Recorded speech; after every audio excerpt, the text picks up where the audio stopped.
GraphicAudio presents an audio guide to Simon R. Green's Forest Kingdom Saga, produced in rich, vivid graphic audio, a movie in your mind.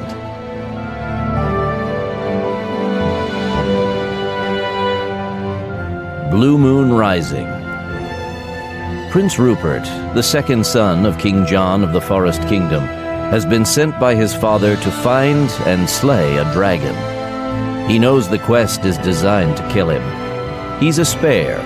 His older brother Harold will assume the throne when the time comes.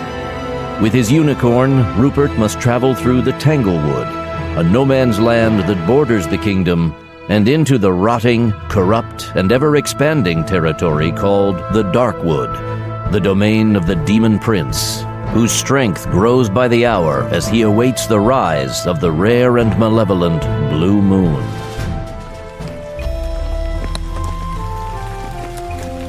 Prince Rupert rode his unicorn into the Tanglewood, peering balefully through the drizzling rain as he searched half-heartedly for the flea hiding somewhere under his breastplate. Despite the chill rain, he was sweating heavily under the weight of his armor, and his spirits had sunk so low as to be almost out of sight. Rupert gave up on the flea and scrabbled awkwardly at his steel helmet, but to no avail. Water continued to trickle down his neck. Towering, closely packed trees bordered the narrow trail, blending into a verdant gloom that mirrored his mood. Thick mud and fallen leaves made the twisting, centuries-old trail more than usually treacherous, and the unicorn moved ever more slowly, slipping and sliding as he carried Prince Rupert deeper into the Tanglewood. Rupert glowered at the surroundings and at his situation.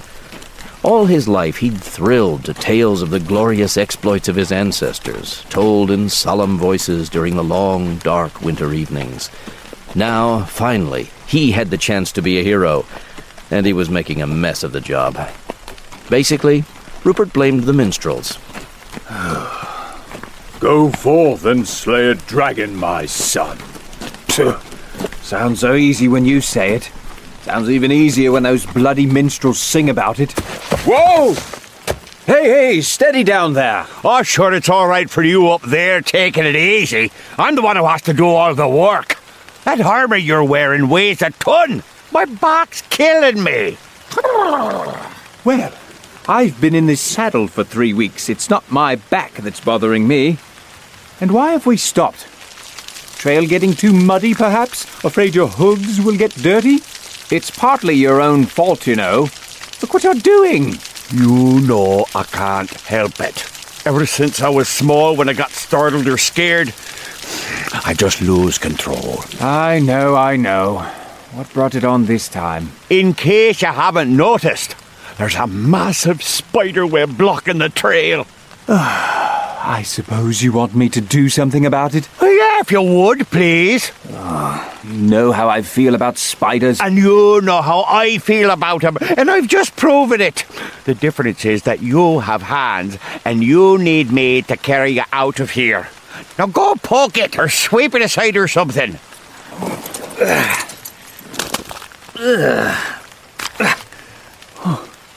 What kind of spider spins a web almost 10 feet high? Hopefully a long dead one. Rupert stared thoughtfully at the web. The strands hung together in knotted clumps, falling in drifting streamers from the higher branches and dripping from the lower in thick clusters that burrowed into the trail's mud. And then Rupert felt the hair on the back of his neck slowly rise as he realized that although the web trembled constantly, there was no wind blowing. Rupert, we're being watched, right? Right. Rupert scowled and hefted his sword. Something had been following them ever since they'd entered the Tanglewood at daybreak, something that hid in the shadows and dared not enter the light. Rupert shifted his weight carefully, getting the feel of the trail beneath him. If it came to a fight, the thick mud was going to be a problem. He took off his helmet and put it down at the side of the trail. The narrow eye holes limited his field of vision too much. He glanced casually around as he straightened up. A slender, misshapen silhouette was moving among the trees. Tall as a man, it didn't move like a man, and light glistened on fang and claw before the creature disappeared back into the concealing shadows. Rain beat on Rupert's head and ran unheeded down his face as a cold horror built slowly within him. Beyond the Tanglewood lay darkness. For as long as anyone could remember, there had always been a part of the forest where it was forever night. Map makers called it the Darkwood and warned, "Here be demons." For countless centuries, Forestland and Darkwood had been separated by the Tanglewood, a deadly confusion of swamp and briar and sudden death from which few escaped alive. Silent predators stalked the weed and vine-choked trails and lay in wait for the unwary. And yet, over the past few months, strange creatures had stalked the forest land, uneasy shapes that dared not face the light of day. Sometimes, when the sun was safely down, a lone cottager might hear scratchings at his securely bolted doors and shutters, and in the morning would find deep gouges in the wood and mutilated animals in his barn. The Tanglewood was no longer a barrier.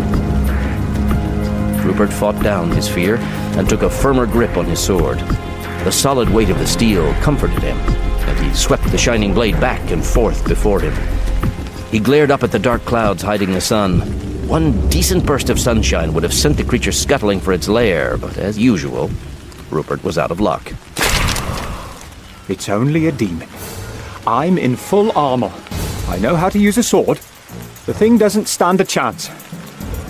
Unicorn, you'd better find a tree to hide behind and stay clear of the fight. I don't want you getting hurt. I'm way ahead of you, Rupert! Oh, well, thanks a lot. What if I need your help? Then you've got a problem, because I'm not moving! God, no, a demon will not smell one! They eat unicorns, you know! Demons eat anything. Precisely! You know, one of these days... What the... Rupert fell forward, the demon on his back, straight into the mud. His sword flew from his outstretched hand upon impact, and mud came up to fill his eyes. Rupert flailed his arms desperately and tried to get his feet under him, but his steel-studded boots just slid helplessly in the thick mire. His lungs ached as he fought for air, and the watery mud spilled into his gaping mouth. Panic welled up in him as he bucked and heaved to no avail. His head swam madly, and there was a great roaring in his ears as the last of the breath ran out. One of his arms became wedged beneath his breastplate, and with the suddenness of inspiration, he used his arm as a lever to force himself over onto his back. He flipped over, trapping the squirming demon beneath the weight of his armor. Unicorn! Help! Ah! My face! Rupert rolled quickly to one side, grabbed his sword, and surged to his feet despite the clinging mud. The weight of his armor made every move an effort, and blood ran quickly down his face and neck as he stood swaying before the crouching demon. Its claws had scratched his cheek to the bone. In many ways, it might have been a man, twisted and malformed, but to stare into its hungry, pupil-less eyes was to know the presence of evil. Demons killed to live and lived to kill. Rupert gripped his sword firmly and forced himself to concentrate on the demon simply as an opponent. It was strong and fast and deadly, but so was he if he kept his wits about him. He had to get out of the mud and up onto firm ground. The treacherous mire gave the demon too much of an advantage. The demon flexed its claws eagerly, smiling widely to reveal rows of pointed, serrated teeth.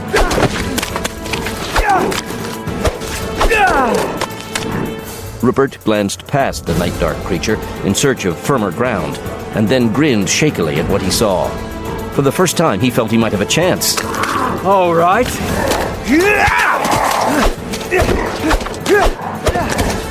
The demon darted back out of range, staying just ahead of the prince's reaching sword. Rupert struggled on, fighting to keep his feet under him. The demon grinned and jumped back again, straight into the massive web that blocked the path. Rupert froze in horror as the web's thick, milky strands slowly wrapped themselves around the demon. The web started oozing a clear, viscous acid that steamed where it fell upon the ground. Rupert watched in sick fascination as the feebly struggling demon disappeared inside a huge, pulsating cocoon that covered it from head to toe. The last twitching movements died quickly away as the web digested its meal.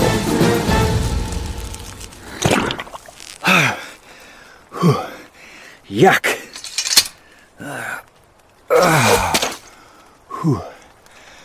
Well, that was heroic. Almost got myself drowned in mud, and all I've got to show for it is a scratched-up suit of armour and a huge gash on my face. But the demon's dead, and I'm alive. I prefer it that way. Rupert seeks the aid of the infamous Night Witch, who tells him that the dragon is found beyond the Darkwood. He confronts the dragon and finds much more than he bargained for. The dragon has been harboring a fugitive princess, Julia of Hillsdown, more handsome than beautiful and fully capable of fending for herself. The trip back through the Darkwood nearly kills them, but Rupert's arrival home brings no joy. The appearance of the evil Blue Moon is approaching, and the demons from the Darkwood are poised to attack the forest lands. The kingdom's only hope lies with the exiled High Warlock. As the specter of war looms, Rupert's new quest to find the Warlock begins. On the journey, he will discover powers and allies he never knew he had. Rupert looked out across the crowded courtyard and smiled as he spotted a familiar goblin hurrying past, carrying a bucket of steaming pitch almost as big as he was. Hey! Over here! Who's that? It's me, Rupert! Princey! How you doing? Oh, not so bad, considering. I just wondered if you knew how your friends got on in the battle. Oh, they all died. Every single one of them. They did their best, but goblins weren't made for fighting, all being brave. Oh. I'm sorry, I didn't know. Our leader died with them. He insisted on leading his men into battle. He was never really happy as leader, but he was all we had. He tried hard. Poor bastard. He never really got over the death of his family in the first demon raid. So who's leader now? Oh, me, of course. Who else? I may not know much about fighting and heroics, but I'm a dab hand when it comes to dirty tricks and booby traps. Now then, if you'll excuse me, I'd better get that bucket up to the battlements before the pitch cools off. It ain't boiling oil, but after all, what is? It'll do. Wait till those demons try climbing up the outer walls. They won't know what's hit them. Goodbye, Prince Rupert! He grabbed up his bucket and scurried back into the crowd. Rupert? Julia! Warlock? The two came walking out of the crowd toward him. I've got something for you. Here. What's this? Another favor, Julia? I still have the other one. No, silly. It's an eye patch. Try it on. After a few false starts, Rupert pulled the strap over his head and eased the patch into position. Well, how does it look? You look very rakish. Just like the pirates in my storybooks when I was a girl. I always wanted to be one of those adventurers. Now at least I know one.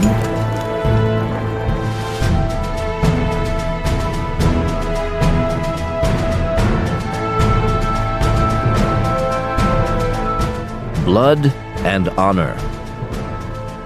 Also within the world of the Forest Kingdom, there are other lives and other adventures. Blood and Honor follows the adventure of the Great Jordan, an actor possessed of brilliant wit, tremendous talent, and no luck. After a career of performing for the rich and the royal, he has fallen on hard times, reduced to traveling from one impoverished village to another, performing for small audiences and even smaller fees. Demon Prince! Your reign of terror ends now! Behold! The rainbow sword! Begone, foul demon!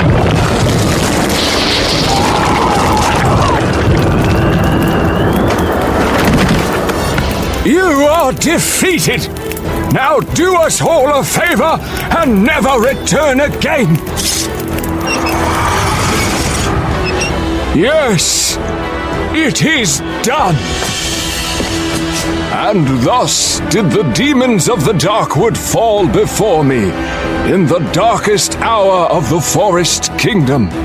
In that faraway land, I stood shoulder to shoulder with the noble King John and his heroic sons, Harold and Rupert, and the forces of darkness could not stand against us.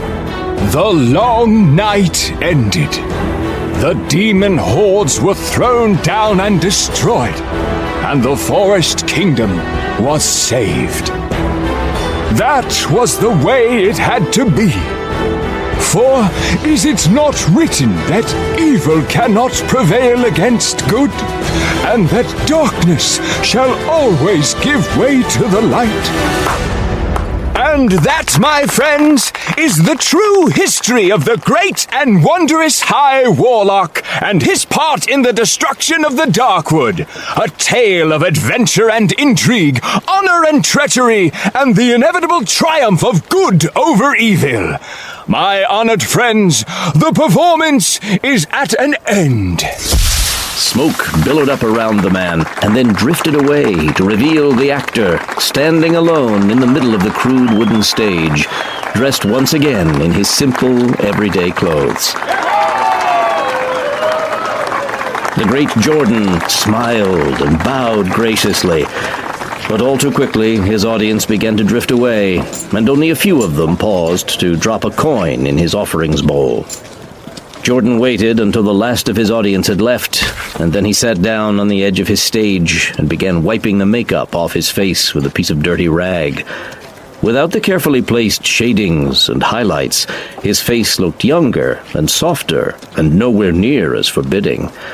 His shoulders slumped wearily as the tiredness of the day caught up with him, and the air of mystery and command that had surrounded him on stage vanished like the illusion it was. The sword he'd used in his act poked him unmercifully in the ribs, and he pulled it out of the concealed sheath under his clothing. Seen up close, it was battered and nicked and not at all impressive. It was just a sword that had seen too much service in its time. Jordan shivered suddenly. Nights were falling earlier as the summer gave way to autumn, and the rising wind had a cold edge. He glanced across at the smoldering demon, but the roughly carved prop had pretty much burned itself out. He'd have to do some more work on the demon. It still looked all right from a distance, but the spring that threw it out from behind the concealing piece of scenery must be getting rusty. This was the third time in a week that its timing had been off. Any later and the damned fireworks would have gone off first. The spring wasn't the only thing whose timing was off. He was getting too old for one-night stands in backwater towns. At 27, he was hardly an old man, but he just didn't have the stamina anymore to put up with an endless round of poor food, hard travel, and never enough sleep. He got to his feet, strapped the sword to his side, and walked unhurriedly over to the offerings bowl. For a moment he allowed himself to hope, but when he looked, it was even worse than he'd expected. The dozen or so small copper coins barely covered the bottom of the bowl. Oh, I'm rich. Huh? Who's there? He scratched thoughtfully at his ribs, letting his hand drift casually down to the sword at his side. Stay back! We mean you no harm. We only want to talk to you. When a stranger appears to offer him the acting job of a lifetime, he leaps at it, despite the fact that if he fails, it will be his final role. He is to impersonate the ailing Prince Victor until the royal heir is well enough to appear in public. Jordan comes to Castle Midnight, where King Malcolm has been murdered, and assassination is the normal means of inheriting the throne. He soon discovers that no weapon is off limits, including sorcery. Brian, dear fellow, allow me to introduce you to the great Jordan. Jordan grinned at DeGrange and stuck out his hand. DeGrange put his hands on his hips and studied Jordan coolly. You made a good choice, Roderick. The likeness is exact, even down to his voice and the way he walks. He'll have to work on the arrogance, of course, but that should come easily enough to an actor. Does he understand what his job here entails? Yes, he's been thoroughly briefed. I've no doubt he's word perfect on Victor's background, but does he understand what we all stand to lose if he fouls up? I'm sure he does, Brian. I wouldn't bet on it. I know his sort. He may style himself the Great Jordan, but deep down he's just like any other actor. Idle, shiftless, and unreliable. If you don't stop talking about him as if he wasn't here, he is going to punch you right in the throat. You forget your place, actor. You're a hired man, nothing more. We own you, body and soul. Out there in public, I may have to bow and scrape to you, but here in private, you'll call me sir, and like it. Because if you don't, I'm going to hurt you. I know a lot about hurting people. I'm very good at it. Now get on your knees where you belong, actor, and call me sir. Blow it out your ear. DeGrange's hand dropped to the sword at his side, and Jordan's knee ascended into the man's groin. Blue-white flames leapt up around Jordan's clenched fist without consuming it. He leaned forward and stretched out his blazing hand toward DeGrange, who was sprawled on the carpet. The security man froze where he was. Beads of sweat formed on his face as Jordan stopped his hand only inches away from DeGrange's face. You will treat me with respect at all times, both in public and in private. I can't afford to have you give the game away by reacting wrongly to me at any point. You're not a good enough actor to cover it up. Now get up and address me properly. He didn't threaten the man. He didn't have to. His skin was tingling faintly, but as always, he'd taken no harm from the heat. The protection spell he'd bought all those years ago was still good. It ought to be. It had cost enough. DeGrange nodded briefly to Jordan and then looked at Roderick. He'll do. When his hand burst into flames like that, I thought for one horrible moment that I'd got it wrong, and he really was Prince Victor. As far as you're concerned, he is. And he's quite right. We have to be consistent in our attitudes toward him, or we're bound to make a mistake at some crucial moment. Now, apologize to him. Apologize to him? That jumped-up actor? He is your prince. He locked eyes with DeGrange, and the security man's face went pale. Do as you're told, Brian. Apologize to him. I apologize for my disrespectful words and actions, Your Highness. Then we'll say no more of it. He cocked an eyebrow at Roderick. Something happened there. You forced him to do that somehow. Oh, yes, well, it wasn't difficult. DeGrange was once a widely respected and even more widely feared outlaw. He commanded one of the largest bands of cutthroats and bandits Red Heart has ever known. They were finally hunted down and tracked to their lair some 5 years ago. Most of them were slain, but Brian was taken alive.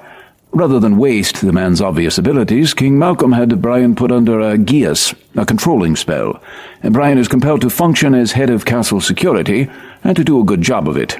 Originally, he was answerable only to Malcolm, but with his death, that control has passed to me. That was convenient. No, I arranged it that way. A simple rider attached to the original spell. So small and insignificant you'd never know it was there unless you were looking for it.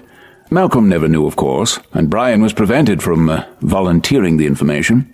And you needn't worry about someone else taking control away from me. I changed the spell so that no more riders are possible. Malcolm never did know much about high magic and how it works. You can trust Brian implicitly, Jordan. He can no more betray us than he can grow wings and fly. Every now and again he tries to assert his independence, but all it takes is a few words from me to bring him back to heel. Isn't that right, Brian? Yes, my lord.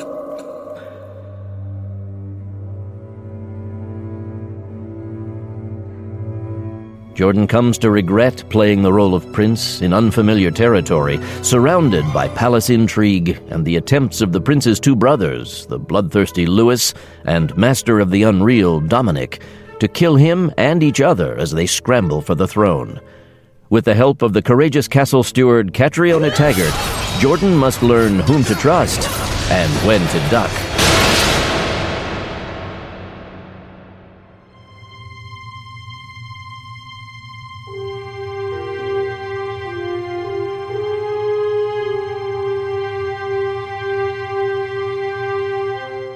Hawk and Fisher. Some distance from the Forest Kingdom lies the supremely misnamed city of Haven, a den of corruption unequaled in the Low Kingdoms. It is a pit of vice, false gods, treacherous aristocrats, and impoverished citizens at the mercy of the schemers. The city guard, the armed force tasked with protecting the citizens, has in its ranks 2 guards whose reputation for incorruptibility has made them almost legends: Hawk and Fisher, husband and wife, and partners in crime fighting. So, You're William's bodyguards. That's right, my lord. I should have had you drawn out of the guard when I had the chance. You tried hard enough, my lord. Luckily, my superiors knew the facts of the matter. Your son's death was a tragic accident. He'd still be alive if you'd done your job properly. Perhaps. I did my best, my lord. This is your woman, is it? This is my partner and my wife, Captain Fisher. And if you raise your voice to my husband again, I'll knock you flat on your ass, right here and now.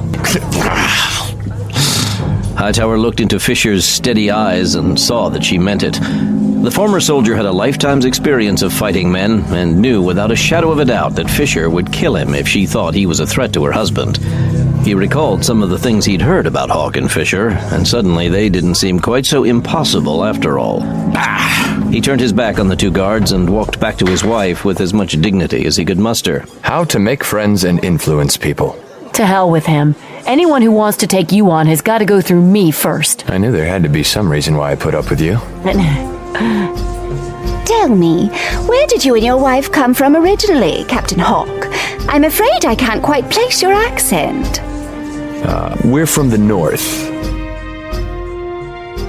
They arrived in Haven from somewhere else. No one knows much about them. Life has clearly dealt them some heavy blows and burned away almost all human weakness. Hawk has only one name, one eye, and a double-bladed axe, which he handles with incredible skill. Isabel Fisher is tall, blonde, and deadly with a sword and dagger. She's a perfect match for Hawk, on patrol, in battle, or in those few private moments when they steal away and forget their duty to protect Haven from magic users, demons, and thieves of every stripe. Their dedication to the fight for good has made their beat one of the few places where the one thing that can't be bought is justice.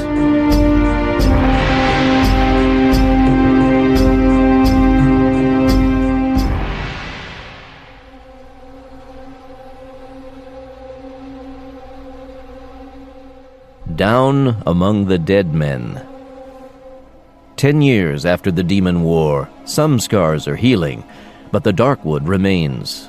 Within its boundaries, it is always night.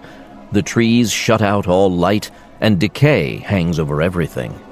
The creatures that move in its depths have threatened the people of the Forest Kingdom as far back as living memory can reach. There is a border fort on the edge of the Darkwood. It has kept the uneasy peace since the war, but after a shipment of gold is delivered for safekeeping, the fort falls silent, and no form of natural or magical communication brings a response. The king sends a small force led by Duncan McNeil to find the gold and account for the missing occupants of the fort. What they find in the blood-drenched outpost is beyond anything they expected. Among McNeil's forces is a witch, Constance, who has disturbing visions of what might have been the fate of the fort's inhabitants. The witch called Constance stood in the reception hall. A cold wind was blowing from nowhere, and the shadows were too dark. 4 men were tying nooses and throwing the ropes over the supporting beam above them. They paid the witch no attention as they worked, and though their mouths were smiling, their eyes were puzzled and confused. The first man to finish took a chair from beside the wall and positioned it carefully under the noose he'd arranged. He stood on the chair, slipped the noose around his neck, and then waited patiently while the 3 others did the same. Finally, all 4 men stood on chairs with nooses around their necks. They pulled the nooses tight. Without looking at each other, one by one, they stepped off the chairs. They hung unmoving from the roof beam, slowly strangling. Their hands hung freely at their sides as they choked. Constance stepped around them, giving their twitching feet a wide berth, and ran into the main corridor that led off from the reception hall. A guard was hacking a traitor to pieces as he tried to crawl away. A lengthy trail of blood on the corridor floor showed how long the traitor had been crawling. Neither the guard nor the traitor noticed Constance at all. She walked on through the fort, and everywhere she went, it was the same. Scenes of madness and murder and grotesque suicide. One man sat in a corner and stabbed himself repeatedly in the gut until his arm became too weak to wield the knife. A woman drowned her 2 children in a hip bath, and then sat them both in her lap and kissed their cheeks. two men dueled fiercely with axes, hacking at each other again and again with no thought of defending themselves.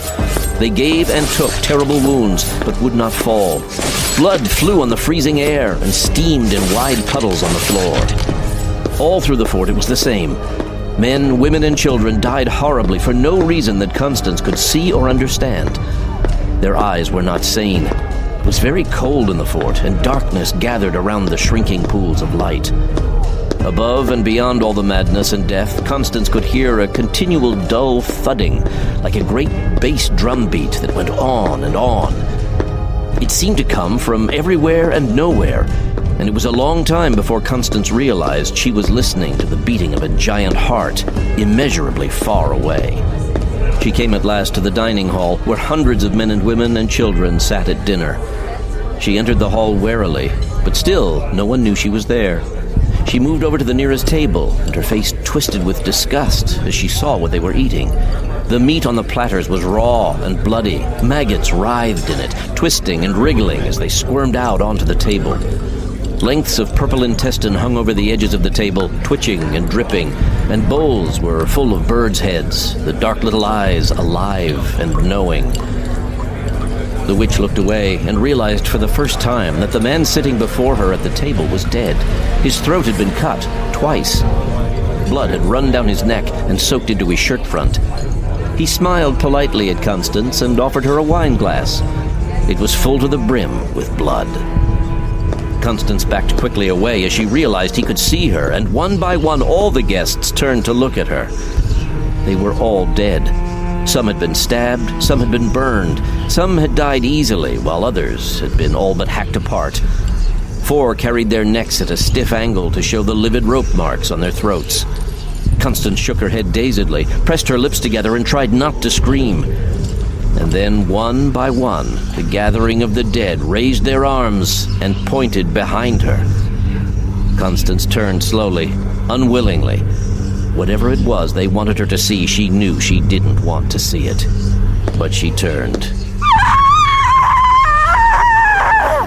McNeil, Flint, and the dancer hung on the wall behind her. They'd been pinned to the stonework by dozens of long-bladed knives. Their feet dangled a good 6 inches off the ground, and from the amount of blood that pooled on the floor beneath them, they'd been a long time dying. Constance turned back to find the dead rising unhurriedly to their feet. They advanced slowly on her, each carrying a long-bladed knife. Please! No! She started to back away and slammed up against the closed door. Oh, open! She pulled frantically at the handle, but the door wouldn't open. She spun around, and the knives were very close.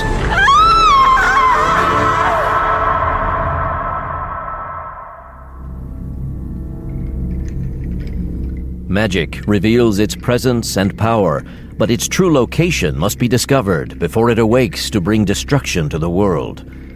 3 outlaws, an expert bowman, a keeper of wild magic, and a blade master who wields a sword thought to be the last of the infernal devices, provide unexpected help to McNeil as he seeks to solve the human mystery, and then take on the fort's awakening subterranean forces down among the dead men.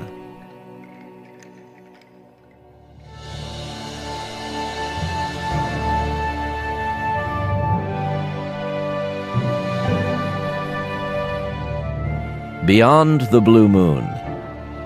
By now, 12 years have passed since the rise of the Blue Moon and the resulting war with the Demon Prince leveled much of the Forest Kingdom. The land has still not fully recovered, and now the Blue Moon is returning. The Darkwood's corruption is pushing beyond its boundaries, and chaos has the forest land in its grip. After the rule of King John, the throne passed to his son Harold as planned. He and his queen, Felicity of Hillsdown, had a son named Stephen, the next heir to the forest throne. Before he can come of age, King Harold is assassinated by mysterious means. You seem to know so much about this tangled situation, Lansgrave. Perhaps you would be so good as to suggest how it should be investigated. You know my feelings on the matter, High Commander. I've made no secret of them. The only way to get the truth is to question everyone, from the highest to the lowest, under a truth spell. That would take months. And besides, who would you trust to administer such a truth spell anyway?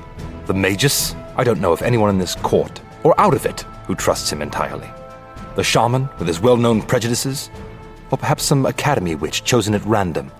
No. Given the circumstances of the murder, no magic user can be trusted. It's clear to me and to anyone who studied the matter that the king's murder must have involved some use of magic. There's no other way the assassin could have reached him. Past my guards and the magus' wards. No. The first step of getting anywhere has to be the rounding up and imprisoning of all the magic users currently infesting this castle and put them all to the question under a truth spell. Any magician powerful enough to get past the magus' wards would have no trouble shrugging off a truth spell. And besides, magic has become too integral a part of our society. The castle and the land couldn't function without magic users. We can't afford to antagonize them. It makes much more sense to vigorously interrogate all your compromised guards, who continue to swear they saw and heard nothing of the king's murder, even though they were right outside the room when it happened. We could always replace them with the more independent members of our armed forces. My people remain. They are the only ones who know the castle and its people well enough to be able to investigate this matter thoroughly. As always, we remain opposed. The old versus the new. Honor versus practicality. With the king regrettably gone, this is the perfect opportunity to change the system. King Harold stood fast against any real changes while he was alive, and I support what remains of his family. Your words, however, sound more and more like a motive for murder. Did you tire of waiting for change and decide to start the process yourself with Harold's death? Both Sir Robert and Sir Vivian had their hands on their sword hilts now, and imminent violence crackled in the air. Sir Vivian's guards moved quickly forward to support him, and just as quickly, stern-faced courtiers emerged from the crowd to back up Sir Robert. Ahem. Everyone stopped and turned to look at the Queen. Harold never allowed anyone to go armed in his court. Sir Quester? Chance stepped forward. Yes, Your Majesty. Do you still serve the throne and your queen? Yes, Your Majesty. Then do us the favor of killing the first damned fool to draw his sword. Delighted, Your Majesty. Chance had his father's huge double-headed axe in his hands, bearing the great weight as though it were nothing. The dog Chappie stood at Chance's side, fur bristling. Everyone very deliberately took their hands away from their swords, including Sir Robert and Sir Vivian. Chance nodded slowly. That's better. See how much more fun sanity is? Everybody calm down right now, or they'll be clearing up what's left of you with a mop. Felicity is Queen Regent, ruling until her son Stephen is old enough to take the throne. She dispatches the King's Quester, Alan Chance, to search for King Harold's younger brother, Prince Rupert, and the woman he disappeared with a dozen years ago, Princess Julia of Hillsdown. Chance and his traveling companion Chappie, a talking canine with strong opinions and no tact, travel to the city of Haven, where the legendary Hawk and Fisher are in the middle of a case. Hawk and Fisher strode up the path to the house and crashed to a halt in front of the Hartleys. Oh, dear. The family immediately fell back a pace and started looking around for their private guards. Good morning. I'm Captain Hawk. This is my partner, Captain Fisher. You won't break anything valuable, will you?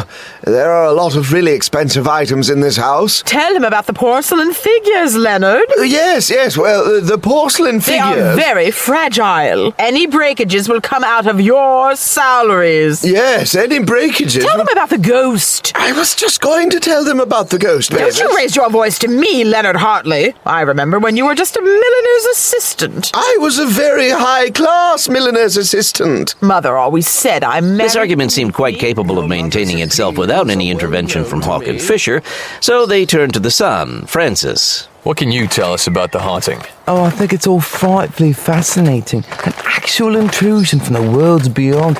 I'm one of the children of the night, you know, a seeker on the shores of oblivion. I've published verses in some almost very well-known journals. I wouldn't mind being haunted myself. I mean, it's just so empowering to be able to just casually insert into the conversation with the other children of the night that I have personally encountered a lost spirit of the night. All my friends are so jealous. Never mind him, Captain. Oh, Daddy, really? That's right, Leonard. You talk to them. Take control of the situation. I am talking to them, Mavis. Well, get on with it. Be a man. You pay taxes. Yes, of course I do, dear. We certainly are within our rights to demand. Of course we are within our rights. The amount of my family's money... Hawk and Fisher looked at each other and then strode past the Hartleys. chance brings Hawk and Fisher to the Forest Kingdom. They are confident of their ability to solve Harold's murder and are looking for a change of scene after becoming disillusioned with the lives they have been leading. This isn't what I came to Haven for. Certainly not why I stayed. We stayed because we thought we were needed, because we thought we could make a difference. How do you feel about working and living in Haven now? How would you feel if I suggested we leave? I go wherever you go, my love. You know that. But can we really leave with so much still undecided? Turn our backs on all the evil running loose in the city? Last time I looked, we were still the only honest cops in Haven. I'm worried, Isabel. I'm worried about the lack of purpose and direction in my life. I'm 35 now. Not old. Definitely not old. But I'm not young anymore either. When I was younger, I thought I'd have my life sorted out by now. That I'd have made all the big decisions in my life. I can't help feeling that I'm just drifting, that I've lost my way. We're doing a good job here, mostly. Saving people, helping people. Settle for that. We used to be heroes. Everything we did mattered. You really want to leave Haven? Oh, where could we go that would be any different? Living in Haven has changed them from what they once were. But who and what were they, and what will they become? They must find themselves again as they solve a murder, foil a plot that was centuries in the making, and help the forest land brace for the return of the sinister blue moon, under which demons threaten to overrun the kingdom again, this time forever. The key to stopping them is to be found in the inverted cathedral, whose spire now stabs deep into the earth, becoming a conduit which could plunge all who venture inside into a place worse than hell. Reverie, the domain of madness to which the demon prince was banished 12 years ago. Sitting on his rotten throne was the demon prince. The malevolent, terrible creature that had come so close to destroying everything Hawk cared for. The demon prince looked like a man, and he had looked like other things before, and might again, but for now it amused him to look like his prey. His features were blurred, as though they'd melted and run. His long, delicate fingers ended in claws, and his burning crimson eyes held no human thoughts or emotions. Unnaturally tall, easily 8 feet in height, he was slender to the point of emaciation. His pale flesh looked like something left too long in the dark, grown soft and rotten. He dressed in rags and tatters of darkest black and wore a battered, wide-brimmed hat, pulled down low over his burning eyes. His wide slash of a mouth was full of pointed teeth. So good to see old friends again. I told you we'd meet again. You can't destroy me, little human. Banish me, and I just return here and wait for some new fool to summon me back into the world of men. Storylines and elements from many parts of the Forest Kingdom saga are woven together and tied up as Hawk and Fisher fight a war on 2 fronts within the Forest Kingdom. Once the blue moon's orbit intersects with your own moon, we will all cross over and remake your world in our own hateful image. Then chaos shall run loose in the world like a wolf in the fold for eternity. And oh, the terrible pleasures we shall take in what used to be your world.